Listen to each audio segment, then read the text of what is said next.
There are monsters, and then there are the ones we create, the ones we fear, not because they are evil, but because they reflect something we do not understand. In ancient Greece, there was a woman whose gaze could turn men to stone. Her hair writhed with serpents. Her face inspired terror. Her name became synonymous with horror, Medusa. But here is the question few ever ask. What if Medusa was never the monster? What if she was transformed into one? And deeper still, what if Medusa represents something buried within all of us? Something powerful, something feared, something demonized. Tonight, we descend into one of the most misunderstood myths in human history. Not to slay the monster, but to understand her, before she was feared, before she became legend. Medusa was beautiful. Some say she was the most beautiful woman in all of Greece. Her hair shimmered like sunlight on water. Her presence commanded attention, not through fear, but through grace. She served as a priestess in the temple of Athena. Athena, goddess of wisdom, strategy, and war. A goddess of discipline, order, control. Medusa lived within those sacred walls, devoted, disciplined, untouched. But beauty attracts attention, and one day a god noticed her, Poseidon, god of the sea, unpredictable, powerful, driven by desire, as wild as the tides themselves. He saw Medusa, and he wanted her. In some tellings, he seduced her. In others, he forced himself upon her. But nearly every version agrees on one thing. It happened in Athena's temple. The sacred space was violated, not by Medusa, but by Poseidon. Yet the punishment did not fall upon the god. It fell upon her. Athena, enraged, did not strike Poseidon. She turned to Medusa. And in that moment, everything changed. Her golden hair twisted, hardened, and became serpents. Her beauty transformed into something terrible. Her face became a mask of horror. Anyone who looked into her eyes turned to stone. Medusa was cast out, banished to the edge of the world, alone, feared, hunted. The beautiful woman had become a monster, and so she lived in exile. Over time, she became legend. Men traveled to find her, to prove their bravery, to become heroes. None returned until one day a young hero arrived. Perseus. He did not come by chance. He was sent, tasked with bringing back Medusa's head, a seemingly impossible quest. But Perseus did not face her alone. The gods helped him. Athena gave him a polished shield. Hermes gave him a sword. Hades gave him a helm of invisibility. Even in death, Medusa would serve the gods. Perseus approached carefully. He did not look directly at her. Instead, he used the reflection in his shield. There she was, sleeping, the monster, or perhaps the woman. The wind whispered across the rocks. The serpents shifted softly, as if dreaming. For a moment the hero hesitated. Then he struck. The blade fell. Medusa's head, separated from her body and from her blood. Something unexpected emerged.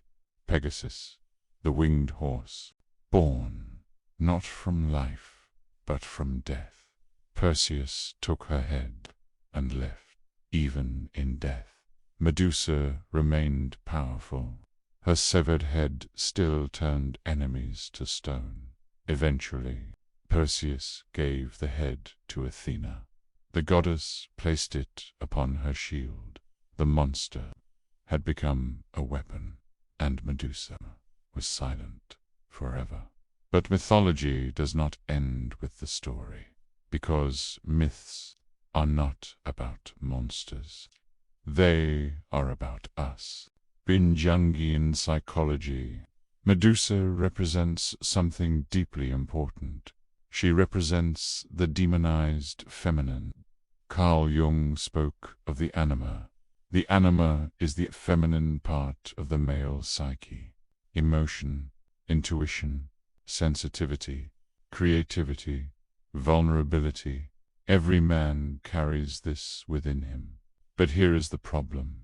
When the anima is rejected, ignored, or feared, it becomes distorted. It becomes monstrous. This is what Jung called the shadow. The shadow is not evil.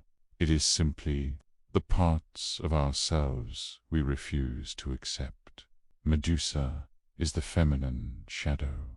She is emotion turned into fear, beauty turned into danger, sensitivity turned into threat. She does not destroy men because she is evil. She turns them to stone.